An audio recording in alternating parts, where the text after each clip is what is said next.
Every year around this time, I do an annual website episode. I used to offer a webinar, in fact, where people would come and I would share 52 concrete, actionable tips to help these small business owners prepare their websites for the new year. This year, I'm going to bring that same end of year energy, but with a twist. Instead of giving you that checklist of things to update at the end of the year, I want to talk about the difference between websites built back in 2022 and what's going to work in 2026. Because what I've learned over the past few years is when I am talking about website design, I'm actually talking about business strategy. And I want to share with you what separates a successful website from one that just looks professional.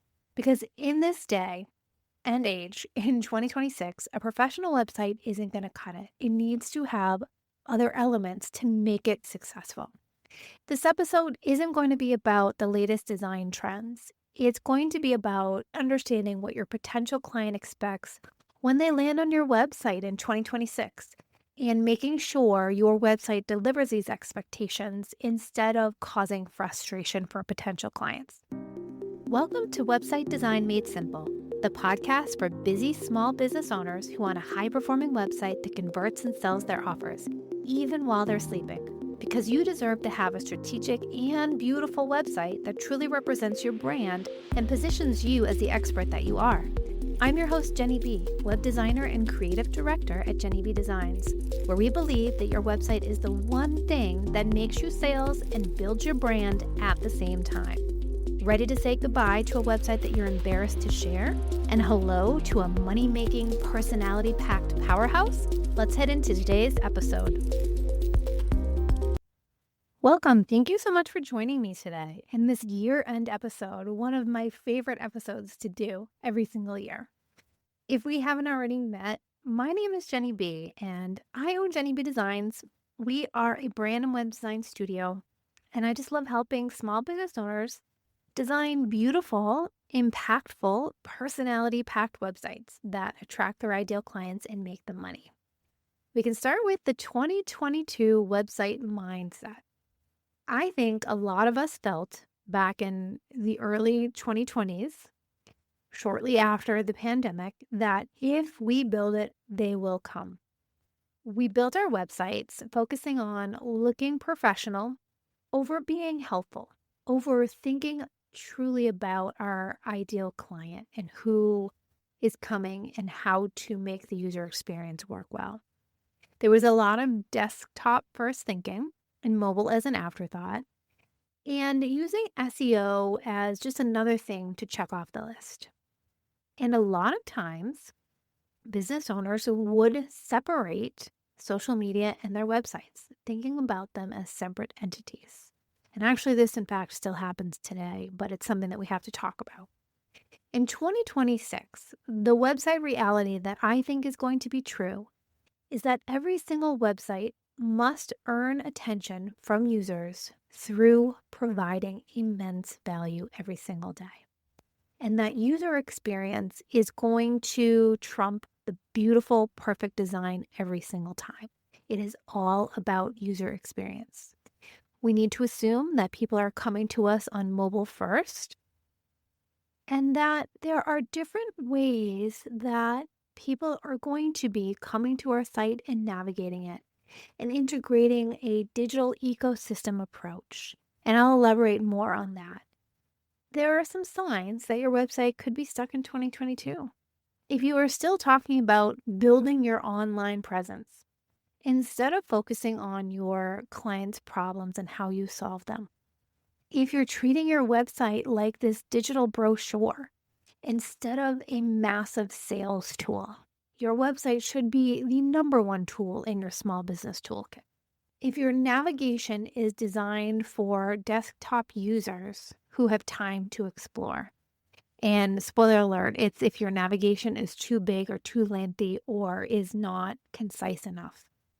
And if you have content that is written for search engines and not humans. And the final sign is that there is no clear connection between your social media and your website.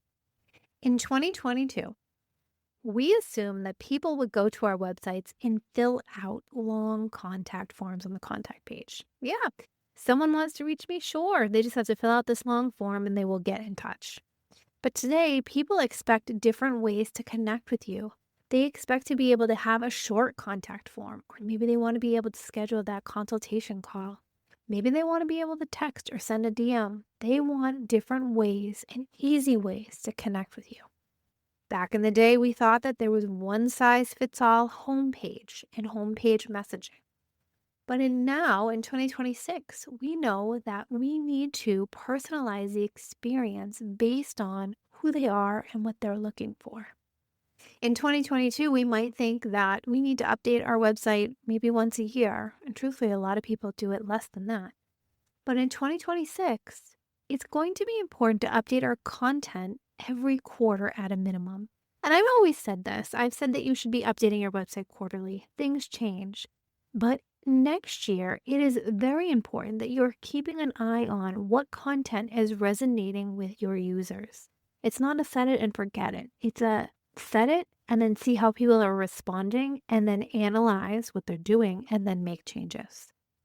And in 2022, professional meant formal and distinct.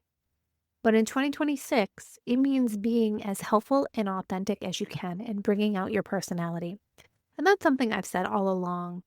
But in 2026, you need to have your personality and your authenticity shine through on your website.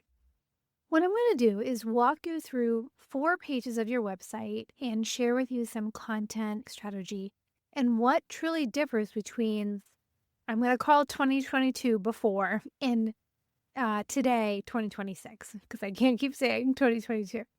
So let's start with the homepage. The homepage approach back before was that we were trying to focus on credibility and sharing about what our company or what our small business does and build that credibility. We've been in business since 1995. We've been helping over 200 clients. Something that lends credibility to our business. But now, websites need to be focused on the immediate value you give to your clients. And I actually have been talking about this for a long time. The words on that hero section, when someone lands there, needs to immediately be focused on how you're going to bring your potential client value. People don't read every word on your website. They scan. And that hero section is what can make or break your website. And you have 3 seconds or less. What you want to do is lead with your visitor's problem. And I don't like to say problem, but I want to share about what your solution can be to what they are facing. You need to immediately make clear, here's how you can help this person, what you do. This is a homepage approach that you need to consider for going into the new year. Looking at your homepage, everything that is written on there, is it focused on the client or is it focused on your business? See if you can switch that up because people need immediate value when they come to your website. On the About page, before, there was a lot of, again, credibility sharing, talking about your experience and what you have done and why you are doing what you do.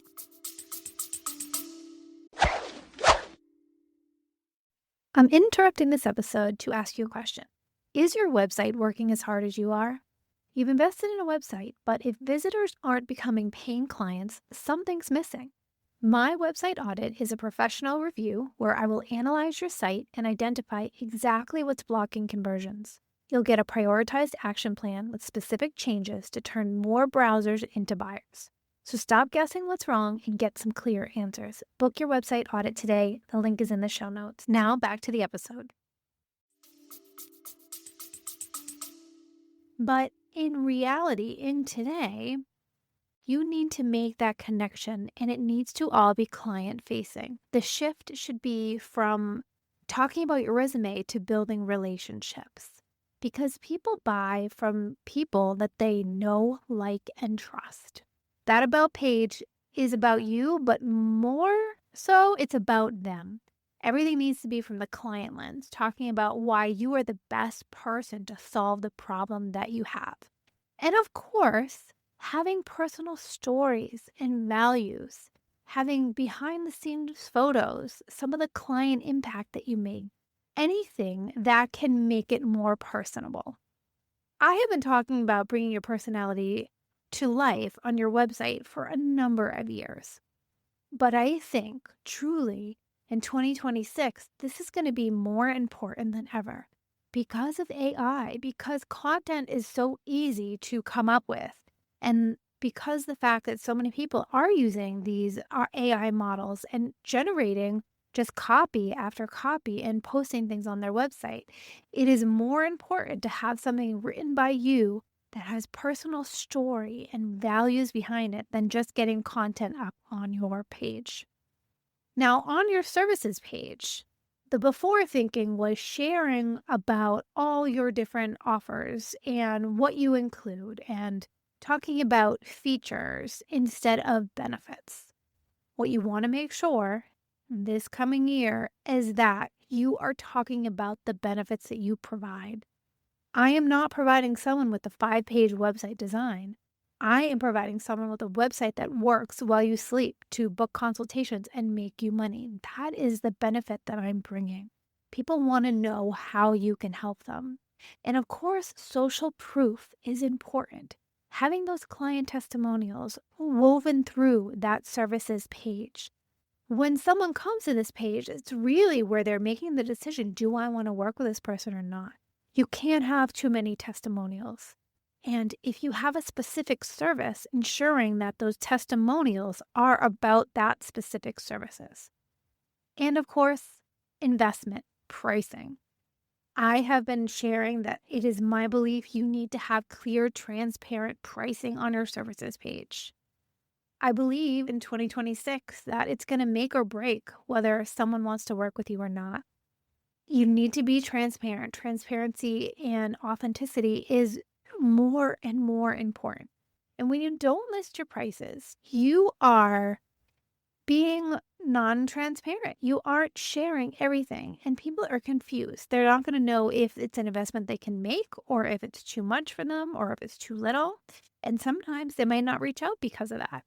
Other times, if they do reach out and you both take the time to get on that call, talk to each other, and then you give the investment and it's not in their price range, then there's that time where there's this disconnect and someone is going to feel uncomfortable and they're not going to know what to do. And you both have wasted your time. Being transparent is another way that you can show that you are involved and invested in helping your client reach their success. I believe that your services page needs to include your pricing. And even if it's not exact pricing, then having a range or a starting at to give people an idea of what they're working with. And finally, on the contact page. Before we used to think we'll have a contact page, we'll put a form, we'll ask what we want to ask there, people will take the time and fill it out. But now I don't think that's true. I think people are looking for a quick contact form. They don't want to fill out lots of different questions. And they know that if they're going to have a meeting, a consultation with you, they'd kind of rather get it booked now versus sending a form, waiting to hear back from you, then scheduling the booking. Because between that time where someone is filling out a form and waiting for you to schedule that call, they could have already scheduled a call with one of your competitors, had that call and already gone ahead with them and booked the service. And they also are looking for multiple touch points. If you want to have a contact form, if you use that, that's great. But ensure that you have your email on there in case someone doesn't want to use your contact form. If you do like social media, if you like being connected that way, or if you have a phone number, listing that as well, giving people the choice. You want to reduce the friction that it causes when someone needs to contact you. In thinking about that contact form, every field that you have increases that friction. See if you can reduce to the amount of questions that you need to get started to have that contact call with someone or to give them the information that they're looking for. Less is more. If you ask a lot of questions or consultation call, well, maybe you only need to get their name and their email to book that call. Do you need to ask them all these other questions to get them in the door? Meet people where they are at in their decision process, not where you want them. And then finally, talking a little bit about the content strategy and just mentioning search engine optimization. I think before we used to focus, if we were even focusing on search engine optimization, on keyword stuffing, making sure that we had all the keywords in the right places. But today, I believe that your website and the copy on your website needs to be human first. If you can get some of those keywords in there, that's wonderful. If it fits and naturally flows with the copy. But if it doesn't, you shouldn't be forcing it into where it doesn't belong. And understanding that your content needs to be easily digestible by these AI bots, because they're going to be the ones that are scanning your website and hopefully recommending your business on these AI platforms. Every single piece of content on your website should solve a real problem. You are sharing content to help a real problem that someone has. And when you do that, when you are writing clear, personality-packed content about this problem, then whoever reads it, a human or an AI bot, is going to take something away from it. So those were the main pages and a little blurb about SEO and your content. Some of the technical updates that I want you to consider as we go into the new year is that speed and performance. Speed is important. Before, maybe people were willing to wait more than they are now. I know that people wait 2 seconds or less if your website isn't loaded. And if it's not coming up, they're gone and they're going to the next place that they need to go. You can always check your page speed on a Google Page Insights. You can go to that website and check it and see what it is. Or just load it on an incognito browser or on your phone and see how long does it actually take to load. As long as it comes up pretty quickly and you don't feel like you're waiting, then I think you're in good shape. If you are waiting, think about your images. Do they need to be compressed a little bit? Do you have WordPress? Do you have too many plugins? Do you have a good hosting company? Those all matter. Then there's that mobile experience. And before, responsive design was kind of an afterthought. And when I say responsive, I mean on your phone and on a tablet.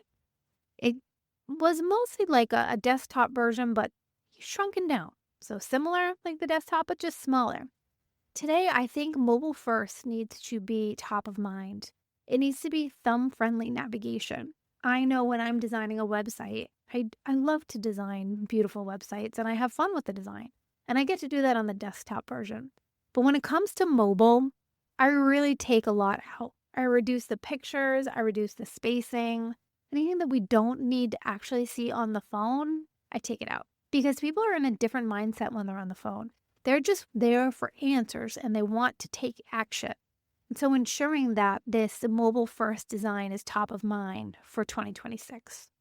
Some of the problems I see on the mobile side are if you have buttons that are too tiny. Horizontal scrolling, this has become a big thing, but it doesn't work when you're on your mobile. And then, of course, slow image loading. Now, let's talk about search optimization. Before, we used to do keyword dense copy, and we would try to stuff everything that we could into all of the places. But today, it's more about comprehensive content, writing content for humans, and creating that authority around a topic that is your topic, and matching the person who is searching for this content. And for local SEO, it's important to make sure that you are optimizing your Google Business Profile that helps you with location-based content. And what do I mean by optimizing it? Ensuring that you're there, number one, that you have your business hours, your email, a description of what you do, and then updating it sometimes with some posts and some testimonials, things like that. So let's touch on a couple of content updates that you can do for your website. Video is so great. Before, sometimes we'd see a page on a website that had all these videos, like maybe you had a page called media or press, and then you'd have the videos that you were featured in. But in this coming year, video is going to be a primary communication method. People love to see other people on video. It makes that human connection. And it also gets better engagement. How can you implement it? Think about background videos. Can you have one in your hero section? Can you have one behind a section on your website where you have some text or copy over it? Do you have testimonials that you can use videos for? In your process, if you have a specific process, can you explain that in a video? Maybe you have some FAQ videos where you can share an answer to a frequently asked question. What you want to keep in mind is if you have videos on your website that it doesn't autoplay with sound, it needs to be muted. And of course, that it is fast loading and it works well on your phone. The second content update for this coming year is AI optimized content. And what does that mean? It kind of goes back to that SEO point that I mentioned earlier. Before, we did that keyword focused, search engine oriented language, that copy, that, you keyword stuffing. But today, you need to make sure that you're writing in conversational language that an AI assistant can read easily. And I'm going to be honest, an AI assistant wants the same copy that a human does. Very simple, easy to understand, clear, scannable. And when you do that, both a person, a human who is reading your website, can scan it, but that AI bot can also scan it and easily get that information that you're sharing and recommend you on the AI bot's part. How do you do this? Making sure that you have headers in all your sections, that you have an FAQ section and direct answers to common questions. And then there's the interactive elements that you can focus on for the coming year. Before, there were a lot of websites that we had static pages, meaning it didn't move, and maybe you had a contact form. I believe this coming year that it's going to be important to have these micro interactions, dynamic content. Perhaps you have some hover effects, maybe some fixed backgrounds as you scroll down a page. Maybe you have some pictures that slightly move as you mouse over them. Anything that can have a little bit of movement on your website to enhance it, but without overwhelming the visitors or slowing down the sites. Just little touches here or there. And then finally, personalization. Before, it was a website that had one message for every single person. And in 2026, I think it's going to be important to tailor the experience based on your traffic sources. What does that look like? It looks like different landing pages for different things. And this could just be you write a blog post about, say I was writing a blog post about designing your homepage. Someone comes to that blog post. I have my 5 important tips for designing a homepage. They get to that blog post. On that blog post, they read it. And then I have a freebie. I have a resource that shares with them some more ways that they can make more money with their homepage. And I recommend some other blog posts that are similar to the homepage blog post that I had. And maybe there is also something there that talks about how I have services like my auditing service that helps people take a look at their homepage and make it work a little bit better. I am tailoring the experience based on the traffic source, what they were looking for. They were searching for a blog post about how to make their homepage better. When they got there, they found all of these different resources and ways I can help them specifically related to the homepage. Thinking about that, how can I tailor the experience based on the traffic that's coming to my website? When you do that, you have a better user experience, people stay longer, and you have higher conversion rates. So what is your action plan? I shared a lot about before in 2022 and what a website should look like in 2026. What can you do? Look at your website. Does it look like it existed back in 2022? That could be the first sign. The second, read your copy. Is it focused on you or is it focused on your visitors? Look on your phone. Does it work well on your phone? And does it work, not just work well, I said. You want to see what that experience is like. And then do a navigation audit. Can people find what they need in under 10 seconds, when less than 3 clicks? Some priority updates for the next month or so, I think, as you kick off 2026, think about that hero. If you have something that is more focused on you instead of focusing on how you can fix your potential client's problem, think about rewriting that. Look at the mobile experience. That is another important piece of the puzzle. And then think about your pricing. If you do not have anything, how can you add some investment information to the services page? So that was my episode on what it looked like in 2022 versus what 2026 is going to look like for your website. And remember, your website doesn't have to be cutting edge. It doesn't have to be the latest and greatest to be effective. But it just can't be stuck in 2022 if you want to compete in this upcoming year. And the businesses that update their thinking now will have a huge advantage over those that are operating like it's still 4 years ago. So think about your website. Take one action this week that you can to move your website forward, and your future clients will thank you for it. Thank you so much for joining me, and I will talk to you next time. And that wraps up another episode of Website Design Made Simple. I hope you found the insights shared in this episode valuable and takes you one step closer to creating a website that attracts more of your ideal clients and builds your brand. If you enjoyed this episode, please take a minute to leave a review on Apple Podcasts or a rating on Spotify. Your review will help us reach more small business owners like you who are ready to make more money with their website. Thank you so much for listening, and I'll see you in the next episode.